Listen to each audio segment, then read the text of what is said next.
Let's talk to Lord Stuart Jackson, Conservative peer. Stuart, very good morning to you. Good morning, Mike. Good to talk to you, man. Boris Johnson, the comeback.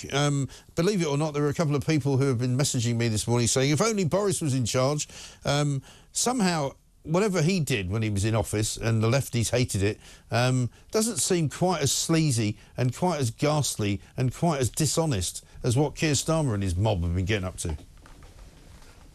Well, I absolutely agree, and I think the whole kangaroo court of the parliamentary system that was used against Boris on spurious evidence, with the collusion of quite a few members of his own party, was a tragedy, really, and for him, and resulted in a period of great instability both for the Conservative Party and the country.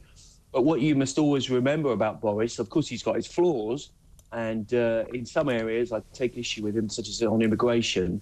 But he was a leader. He did have a vision. And in 2019, he not only won an election to deliver Brexit, but he also saved us from the ghastly prospect of a Jeremy Corbyn government. And people forget that. Yeah. And very few leaders have had the twin encumbrances of both COVID and the Ukraine war and the impact on the economy of both those events.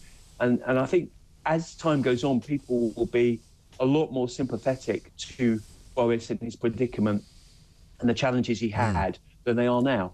But you're right about Starmer. I mean, my issue with Starmer is not that he takes freebies or took freebies and all his ministers.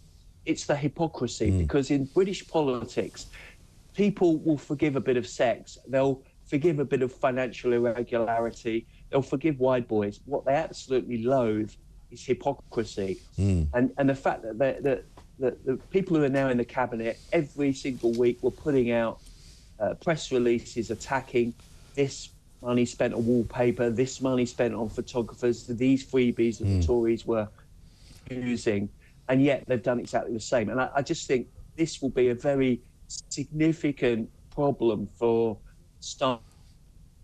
I think part of the problem as well, though, Stuart, is not just the fact that they were taking freebies, not just the fact that they weren't necessarily being open about it completely, but it's the kind of pattern for me of dishonesty. You know, where here's Keir Starmer sitting there in front of a set of bookshelves which are not his, in a flat which is not his, in front of pictures of his family, which he's brought specifically to put behind him in order to make it look as if he's in his own home or he's in his own office, and he's not. And I just find that to be very peculiar behaviour. And I wonder how much time he's spending in Lord Ali's flat. He seems to be spending an awful lot of time there. You know, we know, for example, now that he says that he wanted to use it because of his son doing his GCSEs. People are going, well, how does that tally with your wanting to punish and criminalise, practically, people who send their kids to private school? You know, you're giving your kid a private access to an £18 million penthouse in order for him to have a nice, quiet life while he's studying for his GCSEs.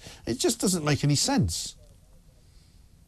Well, it goes to the heart of a perception of politicians, and Labour are no different in the perception people have of them now, which is that it's one rule for you, and the rest of you can have a different rule. And I do think that's something that is difficult to shake off.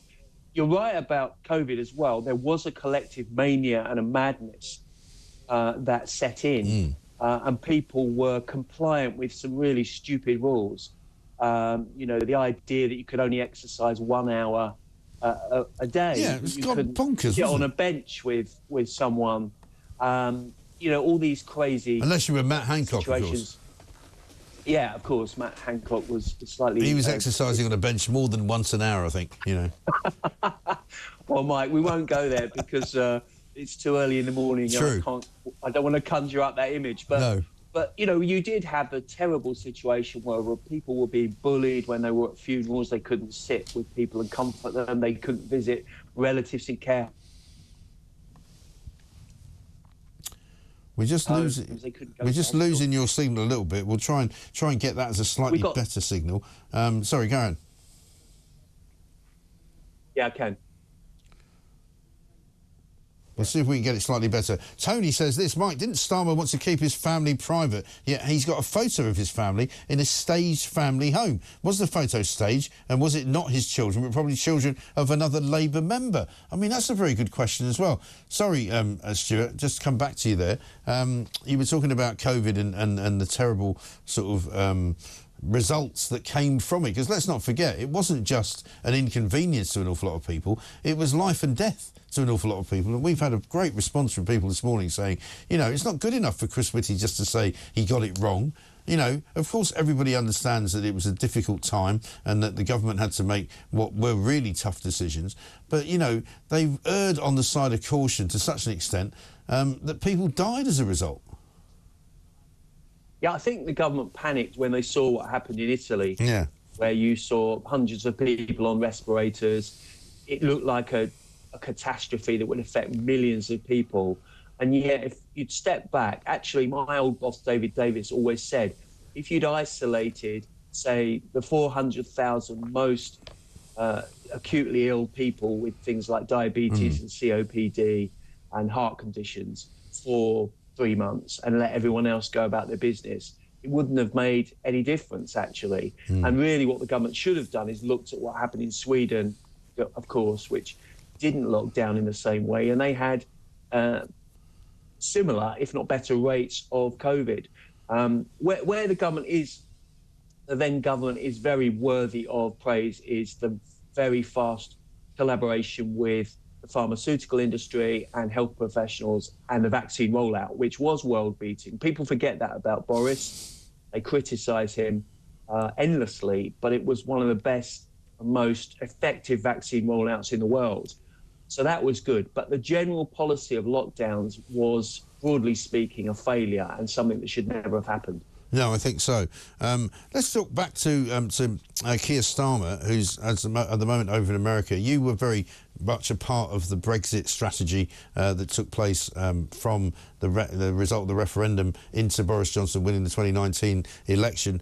Keir Starmer, after his trip to New York, is going to go straight across to Brussels, or he's going to link up with Ursula von der Leyen, as I like to call her, to reset the EU and the UK's kind of conversation, if you like.